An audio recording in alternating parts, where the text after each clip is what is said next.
So, I'm going to start by talking about my experience. And a big part of doing this conference and the idea for this conference was based around sort of my personal experiences and secondly, my personal experiences with diversity. Now, it's kind of rude a bit because all day people have been mentioning the word CODA. And what I was going to do was say, how many of you know what a CODA is or know what a CODA means? But perhaps we can do it in a way of how many of you before today, or before you read the sort of brochure, knew or had heard of the term CODA, or knew what it was. So if we can have a show of hands, how many people knew what it was before today? Okay? So obviously with the deaf people, how many of you have your own children? And how many of your children are CODAs? Yes. Okay. So, to explain. Possibly my children are CODAs. My 3 kids are all deaf actually. So they're still children of deaf adults. They're still CODAs, but they are deaf themselves as well. Yeah. So, to explain for people who don't really know the concept, one of the interesting things is if you search CODA on the internet, unfortunately the first thing that comes up is Codependence Anonymous. Now that's not what I'm talking about or referring to. So CODA is a saying for child of deaf adults. So if you've got one deaf parent or 2 deaf parents, then you're a CODA. So what does it mean to be a CODA? So when I was growing up, I didn't really meet a lot of the CODAs. There was a couple of kids or the deaf club we used to go to, but it was never sort of labelled. It was never my identity at all. And my experience growing up, my dad's profoundly deaf, my mum's here. And so one of the main things is I grew up with both sort of deaf and hearing culture, speaking and signing, but also I grew up in a very rich world in the deaf world, and for a long time felt much more comfortable in the deaf world, and I would say a lot of the time now I still feel more comfortable, and it's because that was where I grew up. But one of the things that I really struggled with my entire life, and I suppose the other side of the coin for me to diversity, is identity. And all day throughout the different sort of speeches and presentations, identity and sort of classifications of identity have been something that everybody's talked about. Now, as I say, when I was a kid, some deaf people would tell me I was a CODA, but I didn't know what it meant. I just thought, oh yeah, I've got deaf parents. Now, it was only a few years ago, after I finished qualifying, and I was in a really, quite depressed place. I'm really struggling with my own identity, because a part of it that I experienced was I could go into the deaf world. I was accepted by deaf people. I could play a role in that community. But the reality is, I can still go home, turn the radio on, and listen to it. No matter how much I'm integrated into that world, the reality is, I'm not deaf. And although that might sound weird to some people, it took me a long time to accept that. And on the other side, I found it really difficult when I socialised with hearing people. When I was a kid in particular, I remember being told I was very aggressive and really angry and always kept hitting people. I wasn't hitting them, I was tapping them to get their attention. But, to hearing people that I've never seen at home, I'm stamping my feet to get attention. I'm waving in people's faces, and culturally it's normal. But then when I went to school and I went into the hearing world, constantly people would tell me, use your inside voice, you're so loud. Or, you don't have to wave in my face, that's really rude, or whatever it might be. And not only that, but what my experience was people would ask me, hearing people would see that sign. And they would say to me, why do you say that? Where's that from? And I'd say, my dad's profoundly deaf, and my grandparents, and different things. And I would get such weird questions from hearing people. Now, one of my favourites was, my dad drove me to school one morning, and I got out, and my friend stood there with this look on his face. And he says to me, I thought your dad was deaf. I said, yeah, he is. He said, but he's driving. And I thought to myself, yeah. And then I thought to myself, you know, my dad's a bad driver, but it's nothing to do with being deaf. But to a lot of people, you know, it was that weird thing that they didn't understand. And one of the things that I feel in my heart is that it's not that I've ever struggled with my parents being deaf, it's that I've struggled with other people's reaction. And not only that, but when I started going through personal therapy, one of the things that really hit me very quickly, I remember going to this therapist, first time I'd ever been to any kind of therapy. And I sat down in this initial session, and of course, starts asking me about my family. And I mentioned my dad's deaf. Oh, you poor thing, that must be awful. That's what they're thinking. No, this is all right. Or my peers would say to me, what's it like having a deaf father? I said, no, what's it like having a hearing one? Because I just never knew any different. But one of the biggest things that I really struggled with was often when I would go out with my dad or wherever we were, because we were signing, hearing people assume that I'm deaf as well. Now, I don't know whether this is an advantage or a disadvantage, but I know and I could hear what they were saying. And I used to get incredibly angry with these people that would make ignorant comments. And not only that, but I suppose throughout my entire life, it was always the thought, well, I can hear it, but they can't. And the fact that these people were more willing to talk about it in front of these people because they assumed they couldn't hear, and that's okay. And I spent a lot of my teenage years in particular being very angry and really just looking for anybody to pick a fight with. And funnily enough, I now run management courses. But the big thing that I was really struggling with, really frustrated with, was I felt that my lived experience wasn't the same as other hearing people. But then it's not the same as deaf people. I've not experienced the same discrimination directly as deaf people. I do have, don't face the same barriers.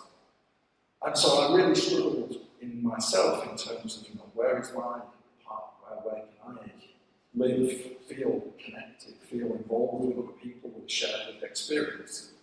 And I witnessed firsthand in the deaf community the bonds through that lived experience.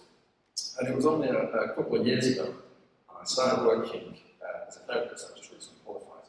And I started working for Deaf, who Vicky had set up. And when I joined, I noticed that they had a webpage for counselling. And so I was really curious and I really thought, CODA counselling service, that'd be great. I'd be really, interested in getting involved with that. And then as it went on, I got a couple of CODA clients, and then an organisation called CODA UK and Ireland, I'm covered in their merge, contacted Deaf for Deaf. Now, I'd never met these people before, not one. I'd heard of the organisation, but I'd always been a bit like, why have they got an organisation for CODAs? And in my head, I was thinking, what weird people, why would they like spend time together? What's that about?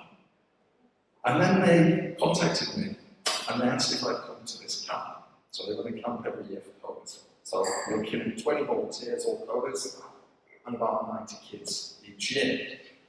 Now, again, I've never met any of these people, so I thought, I'll go, I'll give it a try. And about a week before they rang me, they were like, do you want to get a lift with this person? I was going, no, I'll try myself, I'll come later. Because in my head I was thinking, if I arrive and these people are all really weird, I need to run away. I need to be able to get out. Now, as it happened, I drove all the way to Wales. I was incredibly nervous. I arrived.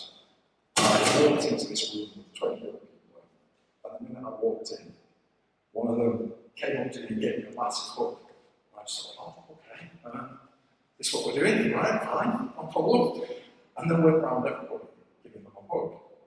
And it wasn't until later that night that we were sat down and we were telling funny stories about our experiences. And one of the things that really hit me was, hang on a second, nobody's told me to be quiet. Nobody's told me to use my inside voice. Nobody's told me that I'm interrupting them. Nobody's told me that I'm abrasive and direct and a bit blunt. And sitting in that room, it really hit me, really hard, right in the face that actually these people are all very similar to me. And the reason they're not telling me off for the bad things that I'm doing, like speaking too loudly, because they're all yelling at each other as well. And after that, I was like, brilliant. Right, well, I can just shout and interrupt people, and it's fine, because everybody's used to it. And it was an amazing experience, and it really, really touched me. And then, of course, the next day, all the volunteers get up, and we get ready for these kids to turn up. And I remember standing there in this room of 100 people, and just thinking to myself, wow, I think I've got so many people like me. Maybe I'm not so unique and unusual.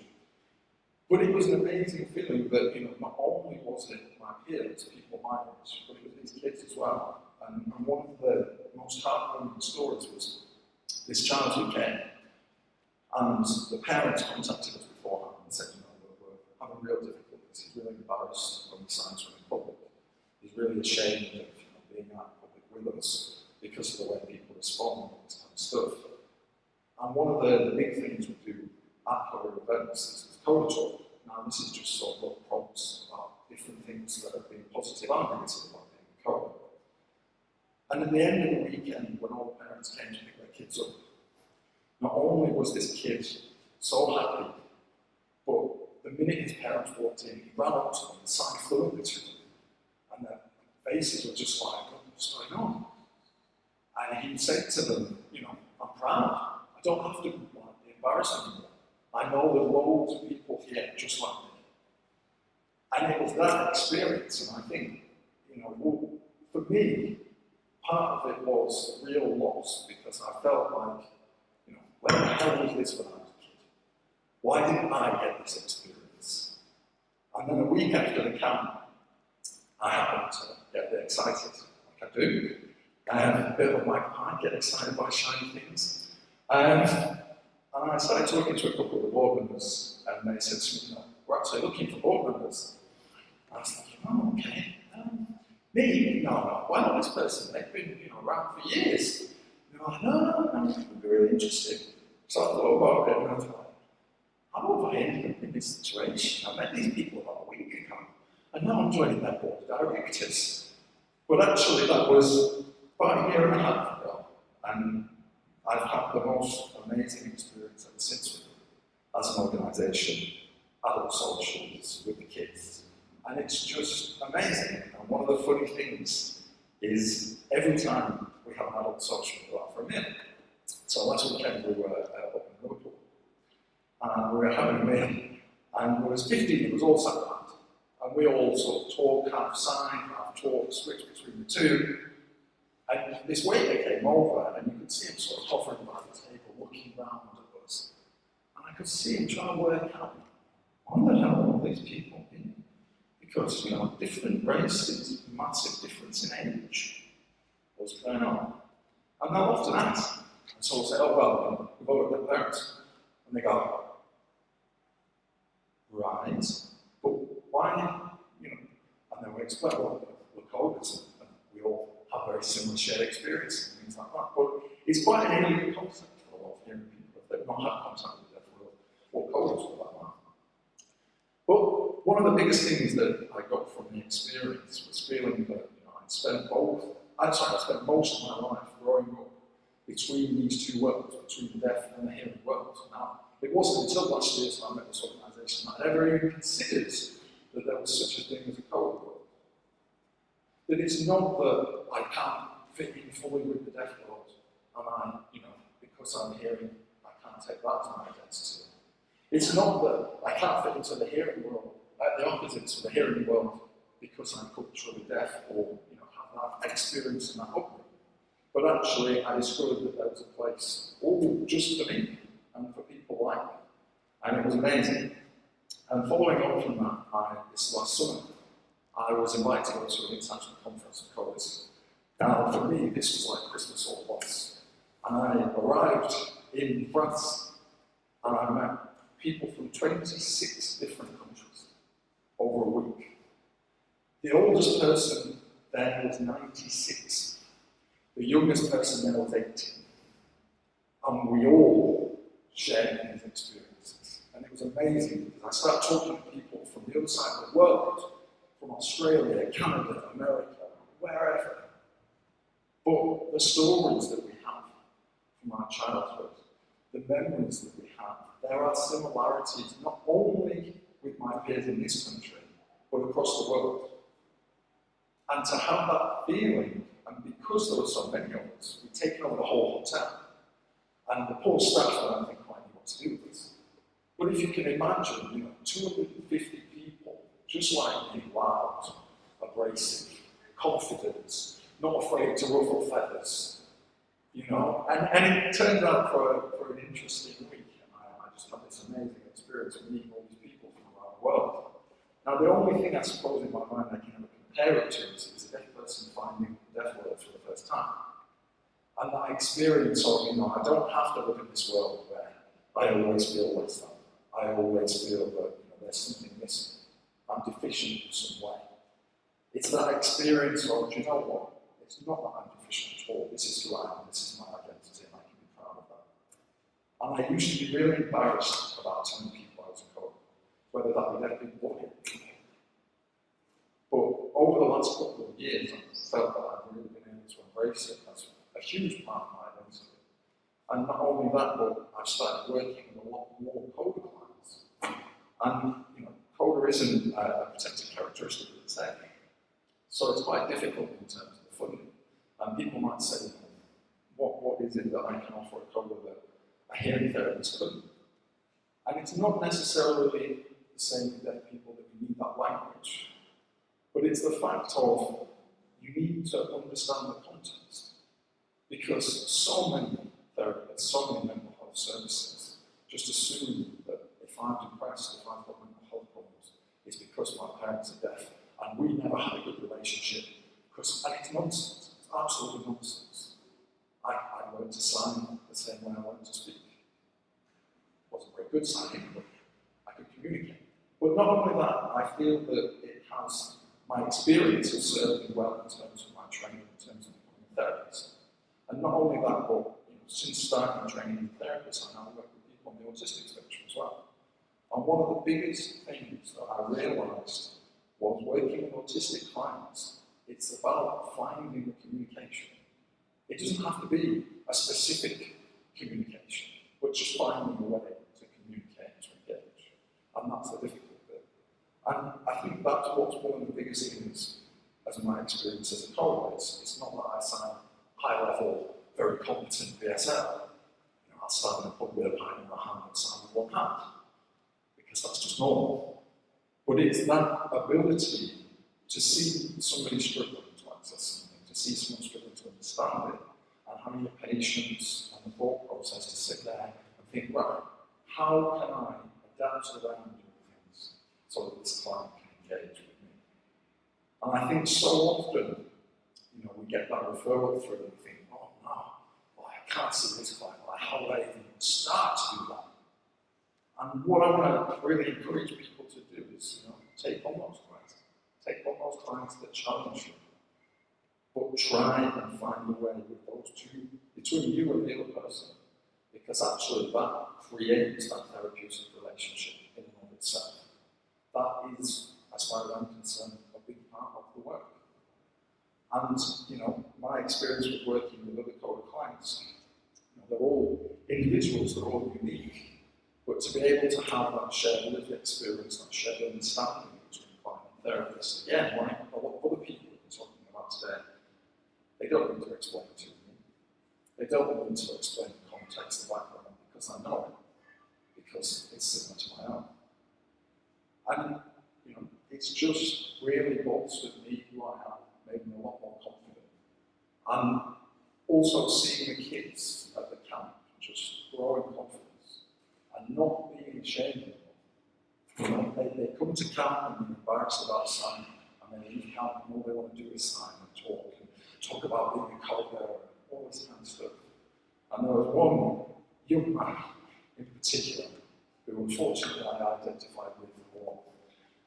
He was very naughty, to put it mildly. And part of my responsibility was trying to get him to not be naughty, basically. Not too much success. But what I did was I spent a lot of the weekend with him. He swore at me and called me names and kicked me and everything, and I just sat there. And a lot of the other people sort of came to me like, you're right, it's really just swearing at me. I'm It's no worse than I was at that age. But at the end of the weekend, you know, he'd been adamant all weekend, he didn't want to be there. He wasn't going to engage in anything like that. At the end of the weekend, his parents turned up, and he brought his parents to meet me, introduced me, and then said to me through a very British, manly voice, "Are you going to come back next week?" And I said, "Yeah, probably. Yeah." No, definitely.